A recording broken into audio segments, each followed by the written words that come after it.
Derek White kept Boston hanging around in another lackadaisical first half. Al Horford was the X factor all night long with his electric 35-year-old scoring.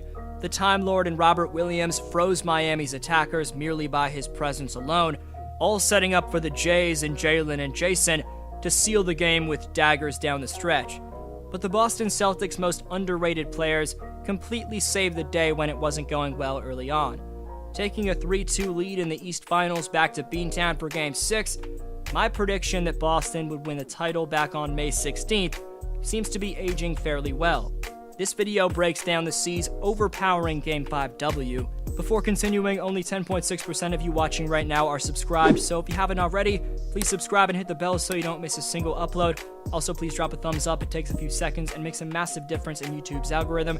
You can follow me on Instagram and Twitter at DFlowHoops, and I'll follow you back. Finally, it seemed like we had our first close game of the conference finals, as every game had been a blowout.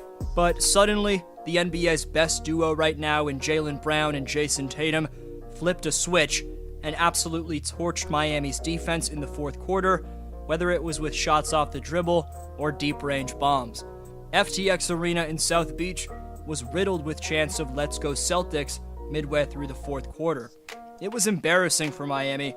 Kyle Lowry and Jimmy Butler need to be a lot better, but if you're a Heat fan, bottom line is, you have to give credit to Boston for their depth, execution, defense, and even more importantly than their defense, their electric star power. I thought I'd seen the dunk of the year with my fellow Torontonian Andrew Wiggins posterizing Doncic a few days ago, but Jaylen Brown had something to say about that, exploding to his left hand and elevating for a beastly poster over Bam Adebayo. Despite being a Raptor fan, it's like I'm temporarily a Bostonian right now, with how much heart, talent, not to mention how incredibly likable this group of Celtics are on and off the court.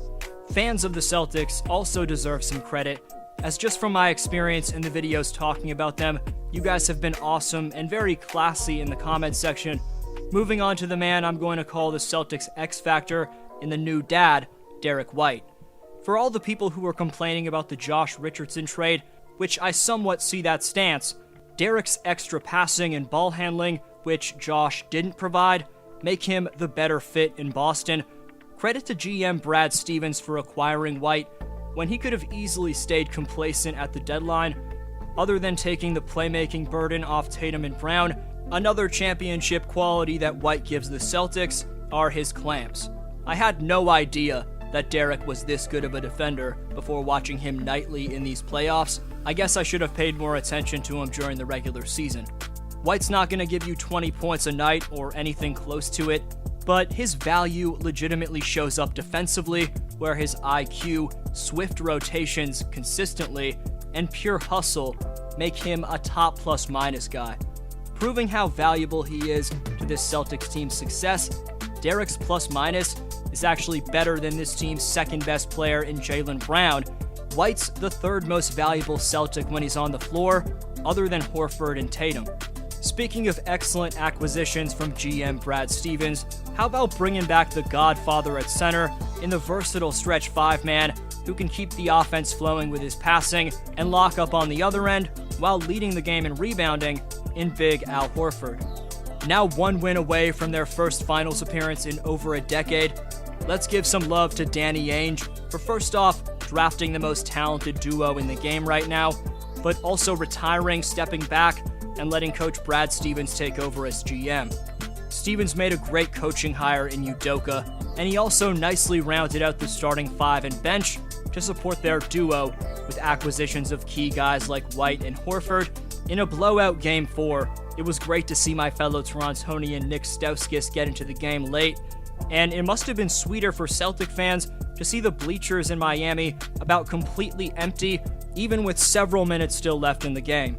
The Heat's biggest downfall in Game 4 was without a doubt the man who Max Strus called earlier this year the best point guard in the league, in Kyle Lowry, practically playing for the Boston Celtics, as the greatest Raptor of all time is battling a hamstring injury. But in the biggest game of the year for Miami, Kyle had 0 points, went 0 for 6 from the field, and looked extremely unhealthy. Playing with a bad hamstring is no joke. Credit to Lowry for playing through it, but he's got to be better, especially given how much he's getting paid. The first half for Boston in Game 5 looked like Game 3 all over again. Tatum and Brown looked out of it. They were missing easy looks. Jalen turned the ball over for what felt like 10 different times, and I was disappointed at the half for the most part. Only bright spot was the former San Antonio Spur in the aforementioned Derek White, whose increased aggressiveness since the early games has mucked up Miami's defensive sets. Who knows how close this game would have been, or if Boston even would have won in the first place if it wasn't for Derek carrying the team early on with his scoring.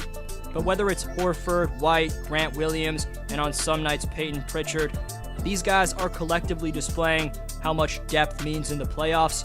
The Celtics' top guys were there to close out Game 5 when they needed to, but they also needed a strong supporting cast to get them there. Going a bit off topic from Game 5, and the best part about this Celtic team, in my opinion, is their mix of youth and experience.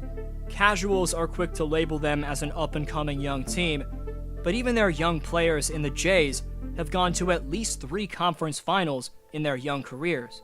But it's the 2 gritty, calm, cool, and collected veterans who've seen it all in Al Horford and Marcus Smart, who are the leading voices in Boston's locker room, and to me, that's what really makes them a championship team.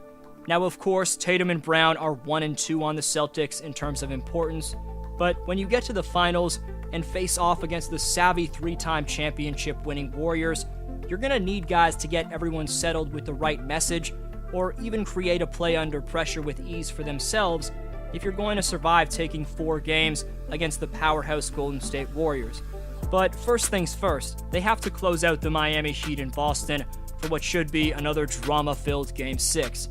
I'm eager to know your opinion on who takes Game 6 in Boston. Best answer down below in the comments gets next video shout out. Top 5 commenters by June 21st receive free NBA merchandise this summer. So leave your take on today's question to compete in Community Speaks.